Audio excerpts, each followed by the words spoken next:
Hi everybody, welcome back. My name's Nicholas. Today I have a couple things I'd like to do, but to start this video, I would like to show you something that happened in my garden yesterday. So I have many big trees in my garden, and I will show you them today. But a lot of them, well, not a lot, well, yeah, a lot of them had so much dead inside them, and they just needed some help. So we actually had a company come out and fix 3 of our trees yesterday. And I just want to show you 2 of them you've never seen before, so I don't think you'll know the difference. But the third one I'm going to show you is like a stark difference. And we have some stuff I'm going to do after I show you these trees, but I just wanted to show you just because I think that it's interesting, and I would like to talk to you about why I liked the people that came out here. It all started with this very large aspen, and the only reason I know what this tree is because I used Google to search it and 2 different plant ID apps, and it says it's a big toothed or large toothed aspen.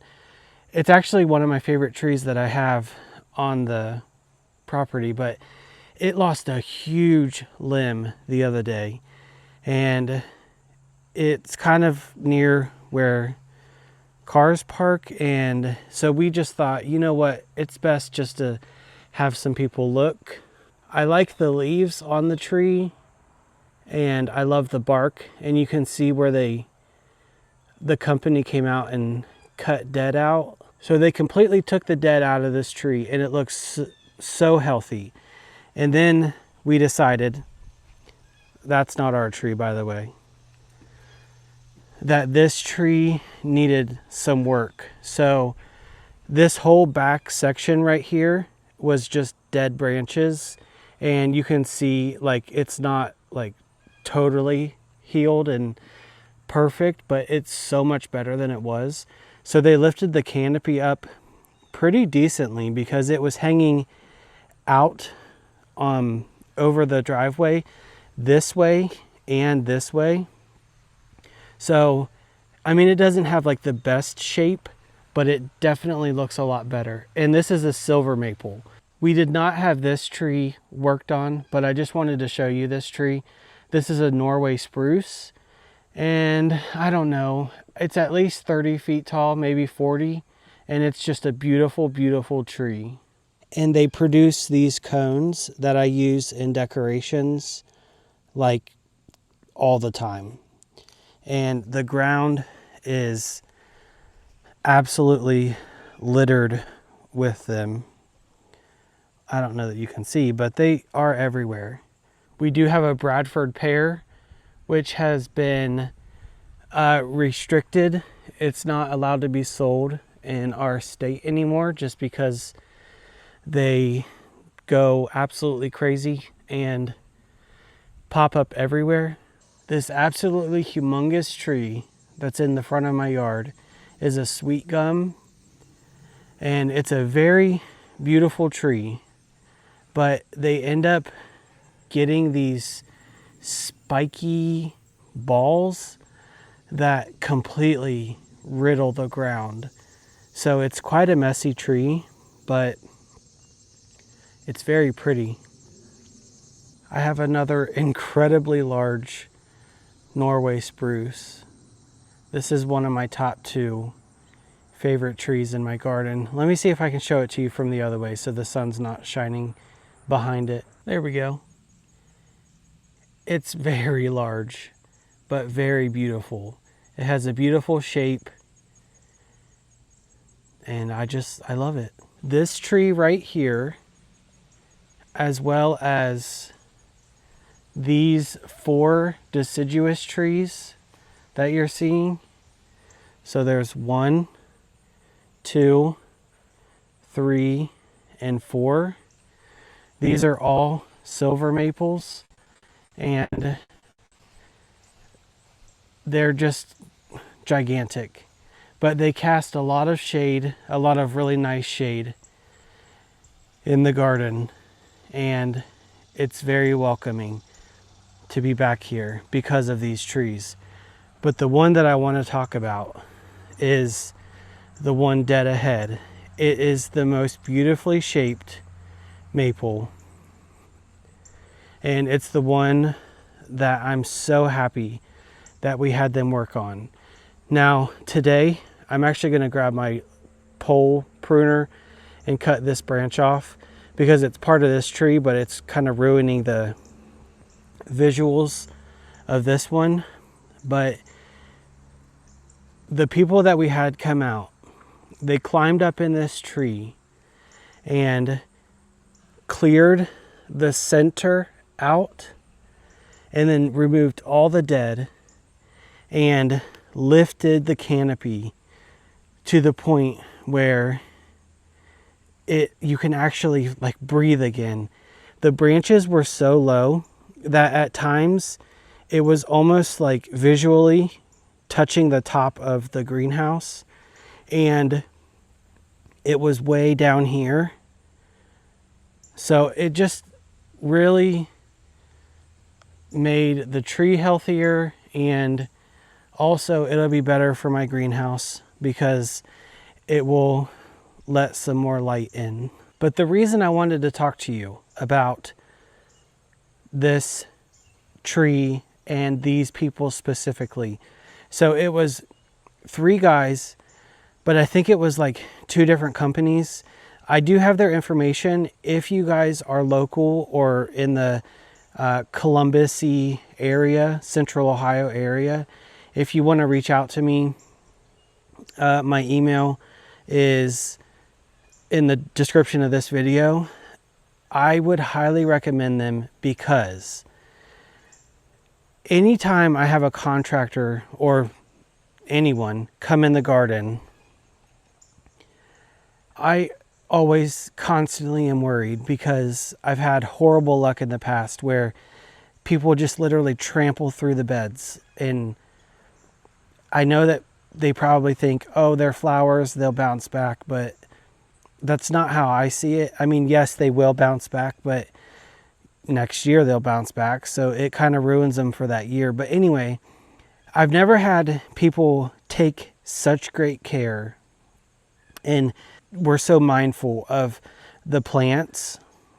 And let me tell you what, they did such a great job. I was watching them drop limbs out of this tree, and they were like meticulous about making sure that nothing was hit back here.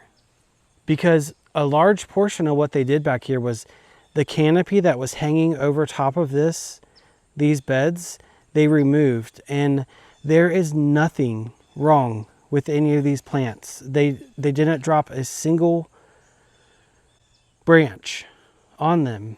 And I just appreciate that so much. So while we're on the topic of trees, oh, and the bank of trees that's behind my greenhouse, they're all Norway spruces as well. And I would say the house was built in the 70s, and I would say that most of these trees were planted around that time. So the trees are, what, roughly 50 years old? Yeah. So I would say that they still look really good. These bugs, oh, I'm telling you what. But while we're on the topic of trees, let's grab the pole saw and cut that one branch out, and we can move on to the next project that I want to work on.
as you can see, this tree, or at least this branch, has had some issues.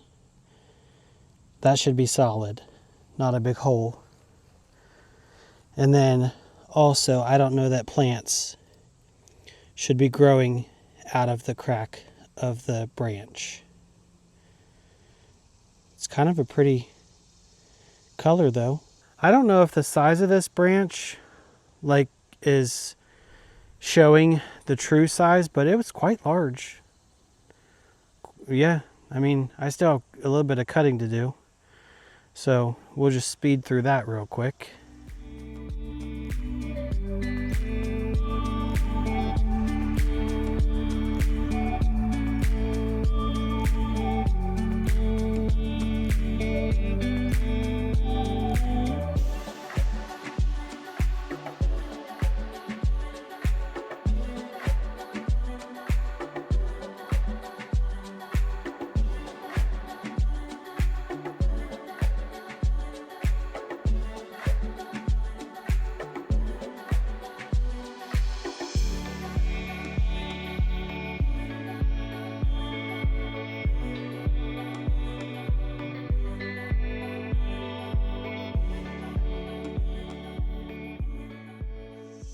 How much do we want to bet that this is all going to fall off before I get to the burn pile?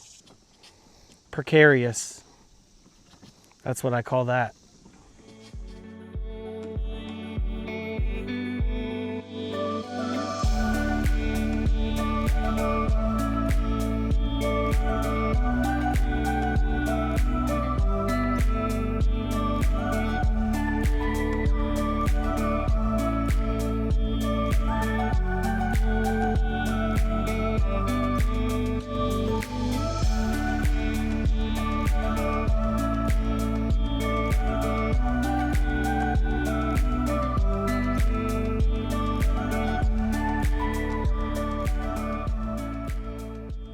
In case you guys were wondering, I have this 20 volt DeWalt pole saw.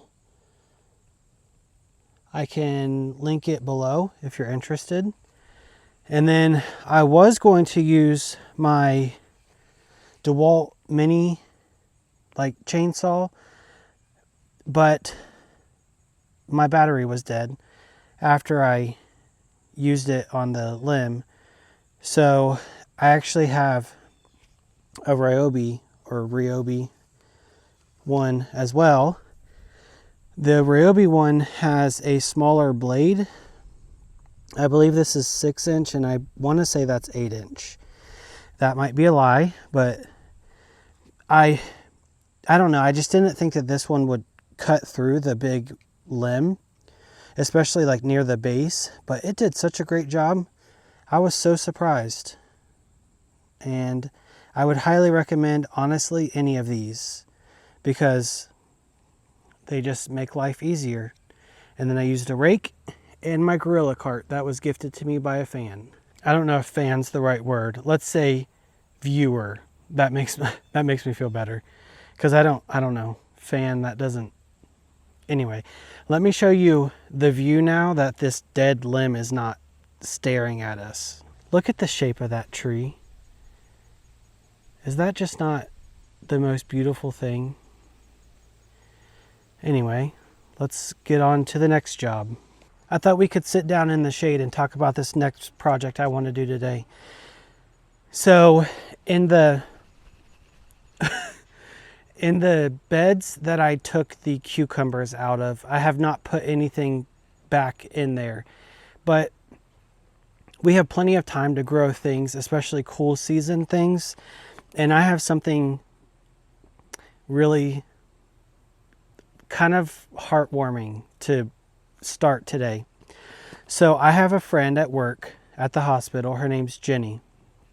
And she told me that she found some seeds that were from her great-great-grandma.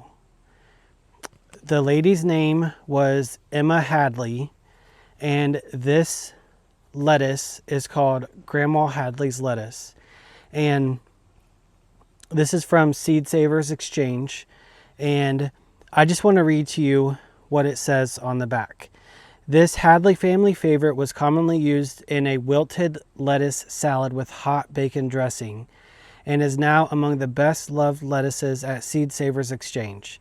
The dark purple tinged leaves are buttery, crisp, and slightly sweet. Donated to Seed Savers Exchange in 1988 by Pam Andrew of Arizona. This variety was given to Pam by her 85-year-old great aunt Flossie Kramer of Crawford County, Illinois. Flossie's grandmother, Emma Hadley, grew the lettuce when Flossie was a child, around 1915. And it says it's a butterhead and it's a 40 to 50 day lettuce. And so I asked Jenny if she remembered eating the wilted lettuce salad with hot bacon dressing, and she said yes, and it's absolutely delicious. So the website actually has the recipe. So my plan is to grow the lettuce and try the wilted lettuce salad with hot bacon dressing. Sounds very tasty, and I think it's really cool because Jenny, I mean, it's from her great grandmother. I just think that that's something that we should continue, like passing on, telling the story. And not only do I think it's going to taste good, but I love this type of lettuce, like butterhead lettuce. I think it looks cool. So sometimes I like to use it in containers as well. So we're going to start this. There's 250 seeds in here, and I surely don't need to use the whole packet, but I think we should start some. So what I would like to do is, in these two 4x4 raised beds, I have these A-frame trellises that I painted black, and there is already drip irrigation in these beds. So what I kind of want to do is maybe do lettuce on the sides, and then maybe grow, I need to get seeds, but grow some, like, I don't know, some type of pea or some cold weather vining plant to grow on the trellises. But we can get the lettuce started today. So what I'm actually going to do is just throw down some biotone, make a little line like a furrow, and then plant the seeds. The packet says to sow them 1 inch apart. Sow the seeds 1/4 of an inch deep, and then germination is 7 to 10 days. And then it says thin to 6 to 8 inches apart. But look how pretty that lettuce is. And then after we do the lettuce, I would like to show you how my pumpkins are doing. And I need to pick some tomatoes, and that will probably be it. But let's just get started because I want to get the lettuce growing.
a couple of the tomatoes that I got, I had to get rid of because they were a little far gone. They had split and then just started leaking and whatever. Some of the other ones have split, but they're not, like, they're still firm and they're still feeling great. This is the best year I've ever had for tomatoes. I have them in a much sunnier spot than I had in years past. And I don't know, it's just been a great year. And they're on drip irrigation, so they get consistent water. It's not erratic, it's timed, and I think they like that. And the sun sugars, that's what they are, right? Yeah. Like the best cherry tomato, period. And I wanted to end the video by showing you guys my pumpkins.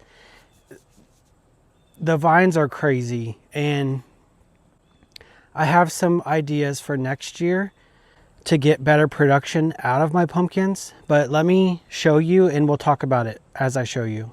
But the first thing I wanted to show you is, I don't think you're seeing the absolute massive size of these leaves, truly. So I grabbed a tape measure. They're a little, they get like a little bit droopy during the intense heat of the day, but so they would normally be standing a little bit more proud. 18 inches, 16. These leaves are absolutely massive. Massive, I tell you. The arch is still looking fine, but there's definitely some stuff dying out on the inside. But the really exciting part is back here. So I can tell you the 4 types of pumpkins that I started. I can flash them on the screen, but I don't know which one is which because I did plant them. So I planted, let's say I know that the black bear is on this section back here, and then on the other trellis, it's on the front section. And I do have some of those, but I don't remember what this first one here is. But this one, whatever this was, is the bulk of what you're seeing. And it's the one, unfortunately, that didn't produce any pumpkins. And then the other ones, the 2 that are in the middle, are like falling down this way, and they are producing things. So the first one is, look at that. Look how big it is. I mean, it's still green, but look how big it is. It's so exciting. But the next one is in here. This is one of the black bear varieties. So they're small and so dark that they're almost black. Like so dark green, they're almost black. So there's another one. And then I have another one right here, which is different than the other 2 I showed you. So there's 3 varieties that I have growing so far. And then there's bound to be more in this menagerie in here. I don't see any growing on this back side. Oh my gosh, I saw something exciting. Let me show you. While I was back there looking forward, I saw a pumpkin up on the trellis. It's small, but it's still there. Look at that. It's a pumpkin. I mean, it's small, but it's a pumpkin nonetheless. And it's up on the top of the trellis. And then, like I was saying, the black bear is on the back corner and then on this corner. And I actually have some black bear pumpkins here, but it's down on the ground. But there it is. There has to be something growing in this mess, beautiful mess. Because if you look, let's see, down here, there's another one growing. So it's exciting. I knew that I wouldn't have pumpkins for when I started decorating because I put my pumpkins on the trellis late, and that is because I had sweet peas growing on the trellis and I was just enjoying them so much. I didn't want to rip them out while they were still looking great.